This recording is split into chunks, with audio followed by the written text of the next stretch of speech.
Bonjour à tous et bienvenue dans la tanière du vilain geek. Aujourd'hui on parle de l'histoire de Venom et de sa puissante race symbiote, en commençant par les origines fascinantes du puissant Knull dans les comics. Et c'est du sérieux, parce que vous allez voir que l'origine de ces puissantes créatures est intimement liée à la cosmologie Marvel des Célestes et des Beyonders, dont j'ai parlé dans ma vidéo à propos de l'origine des Pierres de l'Infini, et du multivers tout entier. Et en plus, je vais aussi vous montrer que dans les comics, Wolverine a eu un impact très important sur l'évolution de Venom. En effet, le lore Marvel nous explique la façon dont Wolvie a moralement découpé Venom, non pas avec ses griffes d'adamantium, mais avec ses mots perçants. Et ça, c'est le moment clé qui va changer Venom à jamais dans les comics, le transformant d'un vilain absolu de Spider-Man en un anti-héros complexe, un peu comme dans les films quoi. Donc restez jusqu'à la fin pour voir ça, car ce récit obscur est un vrai petit joyau du lore des comics. Mais avant de commencer tout ça, n'oubliez surtout pas d'encourager la chaîne avec un petit pouce bleu si vous aimez les vidéos à ce sujet. Donc sans plus tarder, on a une grosse shopping list devant nous, alors c'est parti! Avant de parler de Venom, le symbiote star qu'on connaît tous, faut remonter bien avant. À une époque où l'univers n'était même pas encore un univers. Avant le Big Bang, avant la lumière, avant tout. Il s'agit de la transition multiverselle entre le 6e et le 7e cosmos, lorsque Galan s'est uni à la conscience de son univers en péril, pour renaître dans l'univers principal de nos héros et vilains Marvel en tant que Galactus. Et dans cette grande transition des mondes, dans le néant absolu, on voit émerger une force appelée l'Abysse Vivant, une entité qui représente la mort, la déchéance et l'essence même de la décrépitude dans l'univers, existant depuis la destruction du 6e cosmos. Cet abysse se trouvait dans le vide entre la 6e et la 7e incarnation du multivers. C'est de cet abysse que Knull, le dieu des symbiotes, est né. Et c'est de cet abysse qu'il puise son pouvoir et forge ses serviteurs, incluant la puissante race des symbiotes à laquelle appartient Venom. Mais Knull, c'est pas juste un dieu, c'est l'obscurité personnifiée.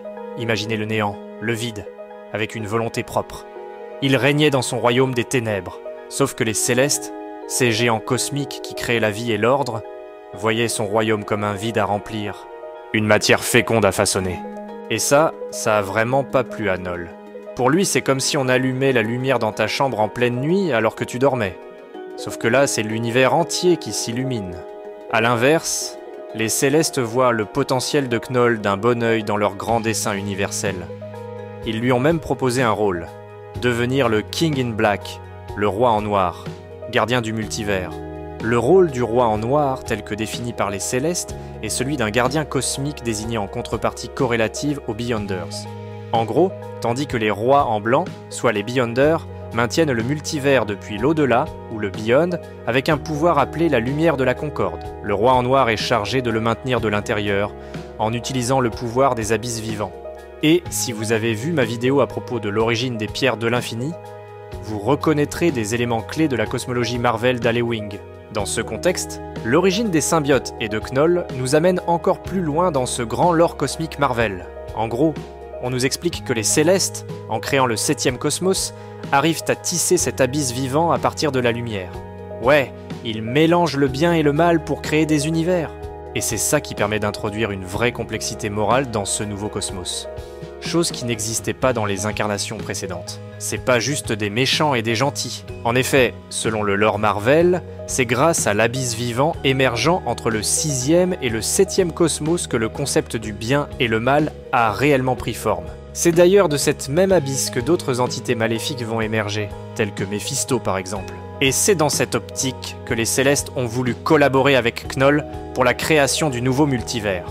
Mais bon, Knull a refusé bien sûr, car pour lui, le vide, c'est pas un problème, c'est son chez lui. Et c'est là que les choses se gâtent. L'arrivée des Célestes et leur lumière, ça a réveillé en Knull une rage profonde. Il a découvert son ombre pour la première fois, et de cette ombre, il a tiré une arme terrifiante, la Necrosword, alias la All Black. Et là, c'est pas juste une épée, c'est aussi le premier symbiote, forgé à partir des abysses vivants, le mal pur à l'état brut, une arme vivante, capable de tuer des dieux, de corrompre les âmes, et qui allait devenir le modèle de toutes ses futures créations. Alors, armé d'All Black, Knull se lance dans une guerre cosmique contre les Célestes. Il décapite même l'un d'eux, mais les autres Célestes, plus nombreux, le bannissent dans le vide. Sauf que Knull, il est immortel. Et pendant son exil, il perfectionne son art. Il expérimente avec les abysses vivants. Il comprend qu'il peut créer d'autres symbiotes, des créatures sombres, capables de se lier à un hôte, de lui donner des pouvoirs, mais aussi de le corrompre. Il construit même une planète entière, Clintar, le monde des symbiotes. Faut aussi savoir qu'après que Knoll ait créé ces créatures symbiotiques, il les a utilisées pour l'aider à mener une guerre contre l'univers de la lumière. Il a conquis d'innombrables planètes, en se servant des symbiotes pour contrôler et consommer tous les êtres vivants qu'il rencontrait. Knoll a même créé de puissants dragons symbiotes, connus sous le nom de Grendels.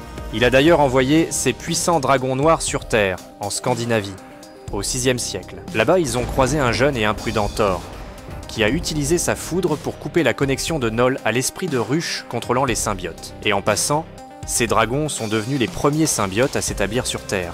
Mais là, imaginez-vous que plusieurs siècles plus tard, l'un des Grendels a été capturé par le Shield et Nick Fury.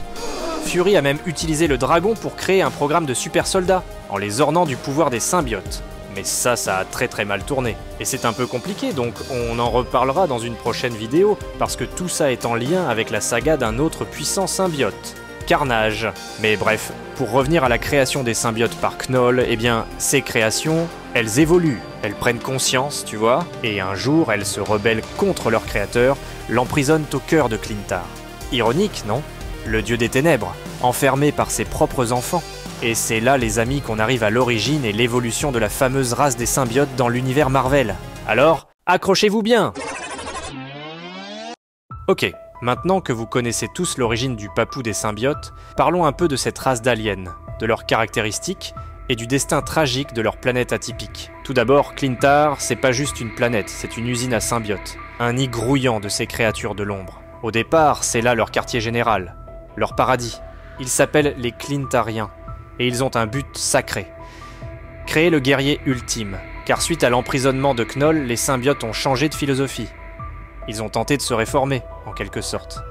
Certains ont décidé qu'ils voulaient aider l'univers au lieu de l'asservir. Ils ont développé une conscience cosmique unique, qui leur permettait de se connecter à une mystérieuse voie de l'univers. Ils ont aussi formé une équipe appelée les Agents du Cosmos, qui a eu quelques petits moments de gloire dans les comics Marvel. Mais en gros, la nouvelle philosophie symbiote est la suivante. Créer un guerrier noble, pur, au top du top physiquement et moralement. C'est ça, l'idéal des Clintariens. Ils fusionnent avec d'autres êtres, des hôtes, pour atteindre cette perfection. Sauf que voilà, la symbiose c'est délicat. Il te faut un hôte parfait, tu vois, un corps sain, un esprit pur. Sinon, c'est le drame. Le symbiote se déconnecte, l'hôte est traumatisé. Et ça peut faire de gros dégâts, mec. Mais bon, les Clintariens, ils se répandent dans la galaxie avec cette grande idée. Ils cherchent des hôtes compatibles. Ils testent, ils expérimentent. Des fois, ça marche, et des fois, c'est la cata. Et pendant ce temps, une menace approche. Galactus, le dévoreur de mondes, a malheureusement dévoré la planète. Un choc pour les symbiotes qui allaient à jamais changer leur destin et leur trajectoire dans l'univers. Leur monde, leur maison, leur idéal, tout part en fumée. Et le pire, c'est que Galactus, il arrive même pas à les digérer. Leur énergie vitale, elle est genre... trop bizarre, même pour lui. Les Clintariens survivants, ils sont brisés, psychologiquement marqués. Leur idéal de symbiose parfaite, il est réduit en miettes. Ils se dispersent dans la galaxie. Certains deviennent des nomades, des vagabonds cosmiques. Ils perdent même en partie leur connexion au collectif, à leur but, à leur identité, quoi. Et avec le temps, ils se laissent aller à leurs instincts les plus sombres. Mais certains Clintariens, ils refusent d'abandonner. Ils se regroupent, ils créent un nouveau monde, caché dans un coin paumé de l'univers. Ils continuent leur mission, même si elle est brisée, corrompue par le traumatisme. Ils continuent à chercher des hôtes nobles et essaient de créer des nouveaux guerriers. Néanmoins, la plupart d'entre eux ont fini par se laisser gagner par les ténèbres de leur colère. Certains groupes, dont celui de Venom, est devenu rapace, en consommant des races tout entières, par leur soif d'adrénaline, drainant leur hôte jusqu'à la mort. Mais vous comprendrez plus tard que Venom n'était pas comme les autres. Et malheureusement, il va en payer le prix. Vous allez voir. Mais entre-temps, il y a quelques fun facts à savoir au sujet de nos amis symbiotes, qui vont vous aider à mieux comprendre les forces et les faiblesses de Venom, en lien avec son récit dans les comics. Premièrement, les symbiotes, ils ont une biologie particulière. Ils se reproduisent de façon asexuée. Pas besoin de danse du slip, ils font des bébés symbiotes tout seuls. Et chaque génération est plus forte que la précédente. Mais le hic, c'est que les symbiotes, de par leur nature issus de l'abysse vivant, ils sont très attirés par les émotions négatives. Ils se nourrissent de phényléthylamine, une substance chimique produite par le cerveau. Et quand ils en manquent, ils deviennent violents et instables. De vrais accros, va. Et si l'autre est déjà un peu dingue ou déviant, genre un psychopathe comme Cletus Kasady, le symbiote amplifie sa folie. Et ça donne Carnage, le symbiote tueur en série, et ça c'est pas bien. Alors voilà pour ça. Maintenant parlons de l'origine de la superstar des symbiotes, notre ami Venom. Ok, les vilains geeks maintenant, on passe du très général au très spécifique avec notre plat de résistance, l'origine de Venom. Et là, cette partie de la vidéo sera aussi une analyse de la psychologie et de l'évolution du personnage. À savoir, comment ce symbiote extraterrestre est-il passé de l'un des ennemis les plus emblématiques de Spider-Man à un anti-héros bien aimé par tous, voire même un sauveur de l'univers à l'occasion, avec son hôte, Eddie Brock. Donc préparez le popcorn, ça va être épique. Yay! Alors, notre histoire commence sur Battle World, pendant la première version de Secret Wars, dans Secret Wars numéro 8. Spider-Man, il se bat contre des méchants, comme Dab, et son costume, il est en lambeaux. On lui indique une machine, genre un distributeur de costumes high-tech, sauf que Spidey, il tombe sur la mauvaise machine. Une machine qui contient un symbiote, mais pas n'importe lequel, car la raison pour laquelle ce symbiote se trouve sur Battleworld est assez particulière. Il avait été emprisonné sur Battleworld après avoir été jugé comme trop fou par ses congénères symbiotes, car contrairement à ses semblables, qui n'avaient aucun attachement émotionnel à leurs hôtes, Venom avait un désir inhabituel de s'attacher aux siens sur une longue période. En gros, Venom est un symbiote trop sentimental. Et ça, tu peux lire ça dans Venom Super Special et dans la série Venom Dark Origin. Alors, ses confrères et sœurs, ils craignaient que cette sentimentalité contamine le reste de leur espèce et l'ont donc enfermé sur Battleworld pour protéger leur race. Pour rappel, Battleworld est lié à la série Secret Wars, publiée en 1984, où plusieurs héros et vilains de l'univers Marvel sont transportés sur une planète artificielle, créée par le Beyonder pour ses propres expériences. Alors, une fois sur Battleworld, Venom, il est sous forme liquide, tout noir et gluant. Et par le plus grand effet des comics, Spider-Man, il le touche, et là, paf, le truc l'enveloppe, comme une seconde peau. Son Spider-Sense, il fait des siennes, il s'affole, et puis là, plus rien. Le symbiote, il lit dans les pensées de Spidey, il voit qu'il kiffe le costume noir et blanc de Spider-Woman. Et hop, il lui crée un costume similaire, tout noir, avec une grosse araignée blanche sur le torse. La classe, non ? Spider-Man, il est ravi. Le costume, il est trop stylé. Il fait des toiles à l'infini. Il se transforme en vêtements civils. Le rêve! De retour sur Terre, Speedy, il profite de son nouveau costume. Sauf que Reed Richards, Mr. Fantastic, il est pas dupe. Il analyse le costume et découvre le pot au rose. C'est un symbiote alien. Un parasite qui veut fusionner avec Spider-Man. Spider-Man, il panique. Il veut se débarrasser du symbiote, mais le truc, il est accroché. Pas moyen de s'en débarrasser. Alors, Speedy, il a une idée de génie. Il va dans un clocher et il attend que les cloches sonnent. Le son des cloches, on le sait, c'est comme de la kryptonite pour les symbiotes. Et Spider-Man, il croit que le symbiote est mort. Il est triste parce que le costume, il était quand même super cool. Alors, il en fabrique un nouveau, noir aussi, mais sans symbiote. Un simple costume en tissu. Mais là, faut savoir qu'on ne tue pas un symbiote si facilement. Donc Venom, il n'est pas du tout mort. Par contre, de par l'attachement émotionnel qu'il a forgé avec Peter, il devient très vexé et même enragé d'avoir été rejeté par lui. Et cette rage, il a eu l'opportunité de la déposer dans un nouvel hôte, qui lui, priait dans l'église où Spider-Man avait fait sonner les cloches. Il venait de trouver un vrai frustré de la vie. Un hôte avec des émotions négatives des plus croustillantes pour un symbiote. Et c'est là que Eddie Brock entre en scène. Eddie, c'était un journaliste au Daily Globe, un journal concurrent du Daily Bugle de J. Jonah Jameson. Il était au top de sa carrière, mais a perdu sa crédibilité après avoir mal identifié un tueur en série, causant un gros scandale. Là, Spider-Man, il réussit à démasquer le vrai tueur, et Eddie se retrouve au chômage, la réputation ruinée. Sa femme le quitte, il touche le fond. Spider-Man, sans le vouloir, a détruit la vie d'Eddie. Eddie, il sombre. Il écrit pour des journaux à scandale, il est rongé par la haine envers Spider-Man. Et comme si ça suffisait pas, il apprend qu'il a un cancer. En mode frustré de la vie, Eddie commence à s'entraîner comme un fou, il devient une vraie bête de muscles. Mais néanmoins, un cancer le ronge. Et désespéré, Eddie pense dire adieu à ce beau monde. Il va même à l'église, prier pour le pardon. Pendant ce temps, le symbiote, il a récupéré.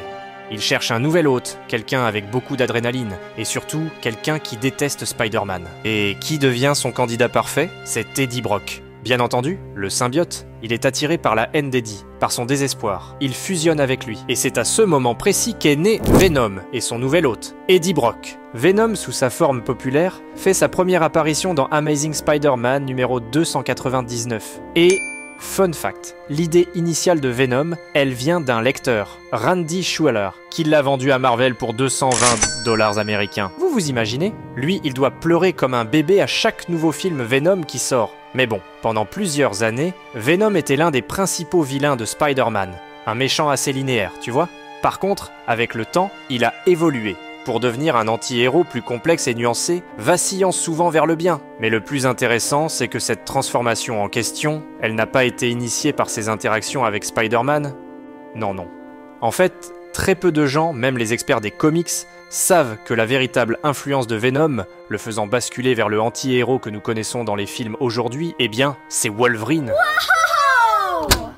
Ok, alors, finalement, même si Venom était initialement un gros méchant, un antagoniste purement néfaste pour Spider-Man, les fans l'ont tellement kiffé qu'il a fini par transcender son rôle initial pour devenir un anti-héros complexe, voire borderline héros gentil. On peut en dire de même pour son hôte principal, Eddie Brock, pour qui j'ai d'ailleurs l'intention de faire une vidéo tout entière. Car l'histoire de ce mec, croyez-moi, c'est top class dans les comics, un genre de messie symbiote. Mais là, comme je vous l'avais teasé au début de cette vidéo, ce qui est particulièrement intéressant, c'est que la métamorphose de Venom, cette transition de vilain pur et simple à anti-héros moralement ambigu, a été subtilement explorée dans une série de comics moins connus, révélant un rôle insoupçonné de Wolverine dans ce changement profond. Non pas à travers une confrontation physique brutale, mais par la puissance de ses mots, par une confrontation verbale qui a fait écho au plus profond de l'être de Venom. Et ce n'est pas un événement unique, mais plutôt une série d'interactions clés entre ces deux personnages